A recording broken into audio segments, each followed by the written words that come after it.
আজ আমি কাঁকরোলকে ভালো লাগার একটা উপায় বের করেছি। খুব সাধারণ কিন্তু খেতেও অসাধারণ হবে, এটা আমার গ্যারেন্টি। তবে চলো বলা যাক। কাঁকরোলকে সরু সরু করে কেটে নেব আর তার মাঝের দানাগুলোকে ফেলে দেব। জলের মধ্যে নুন দিয়ে হালকা সেদ্ধ করে নেব।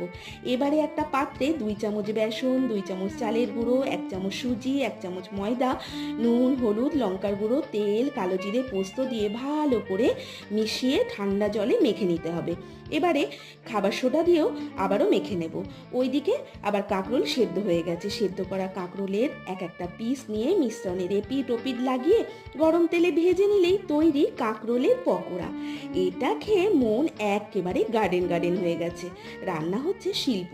যতই চিন্তা ভাবনা করে কাজে লাগাবে ততই খাবারের ভ্যারাইটি পাওয়া যাবে। এবার গরম গরম ভাতে এই পকোড়া খাবার পালা। কি ভালো লাগলো তো বন্ধুরা? আজ আসি, কাল দেখা হবে। নমস্কার।